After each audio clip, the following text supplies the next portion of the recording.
Hello, welcome back to my channel. This is May Meow, and this is for our video for the present value or the PV function in Microsoft Excel.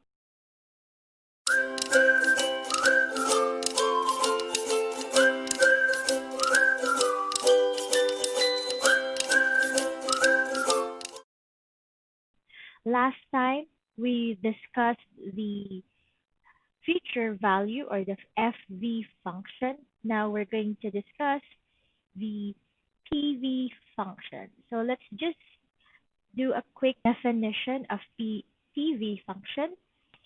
So it's one of the financial functions in, of course, Microsoft Excel, which calculates the present value of a loan or an investment. So based on a constant interest rate, you can use PV with either periodic, constant payments, such as mortgage or other loan, or a future value that's your investment goal.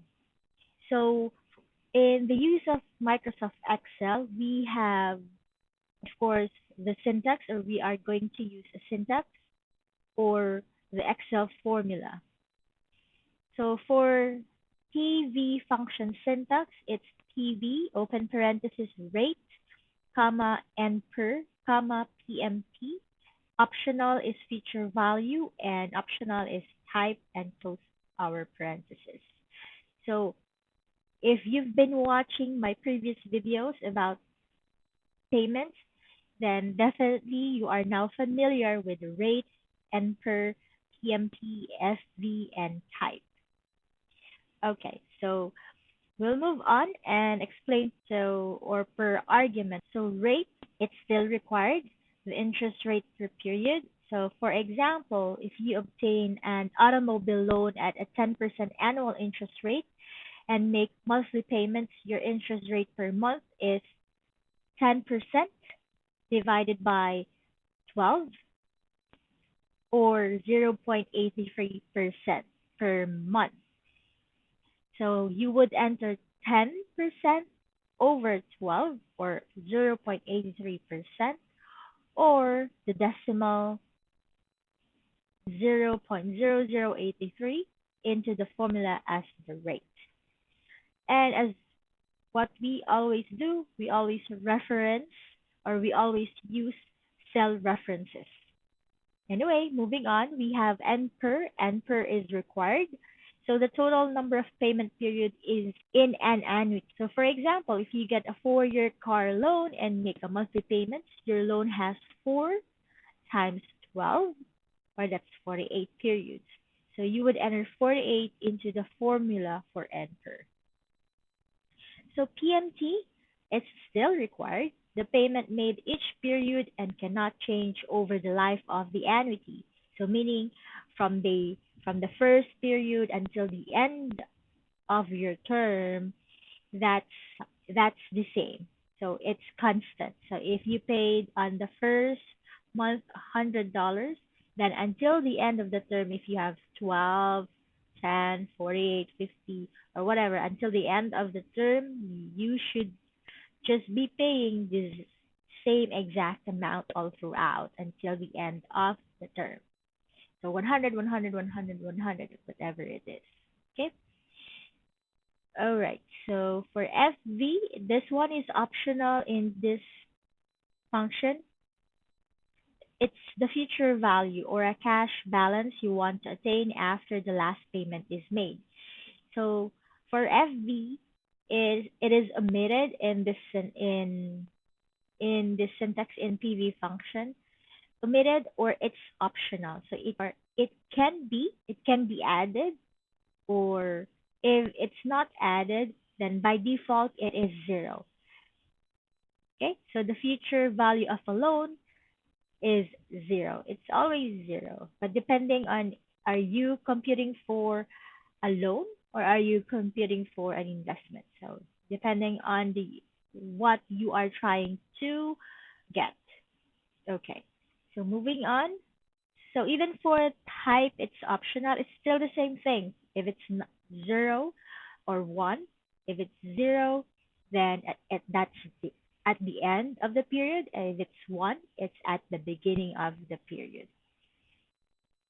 We just have to make sure that we are consistent about the units that we are using, specifying the rate and NPER. So if we use monthly payments on a 4-year loan at 12% annual interest, we need to use 12% over 12 for the rate and 4 times 12 for NPER.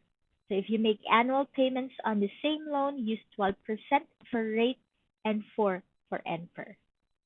So our units should be consistent. So if you want to get a monthly result, then you should be using monthly all throughout. Okay. All right. So moving on, we have an example here. I've prepared an example. So we have here $500. That is the money paid out of insurance annuity at the end of every month. And then we have 8%. It's the interest rate earned on the money paid out. And years the money will be paid out. So that's 20 or 20. Okay.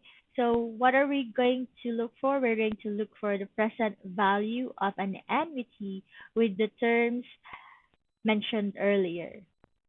Okay. So how are we going to do that? So basing on the syntax that we have here, so we should be using TV, right? TV, open parenthesis, our rate is 8%, and we are looking for a monthly, okay? So we're going to use, so it states here it's every month, so we just need to be consistent.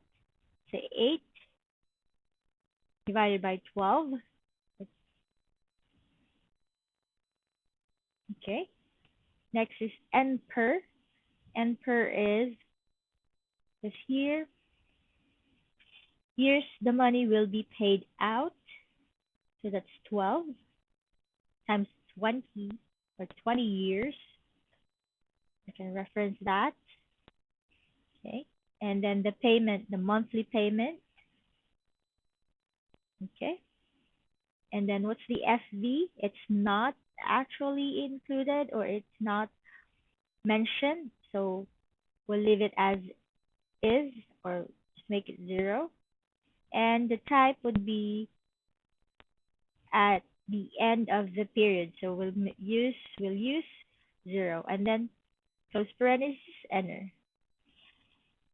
So we got $59,777.15. It's enclosed in parentheses because this is a payment. So meaning it's already in a negative form because this is a payment. Okay?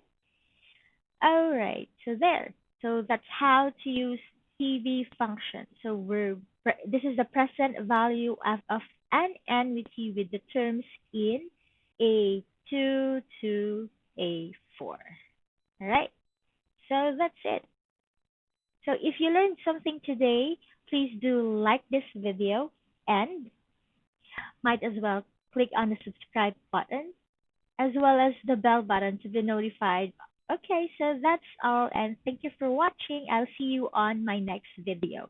For the next video, we'll move on to NPER, and then NPER will be last topic for this function, for this financial function.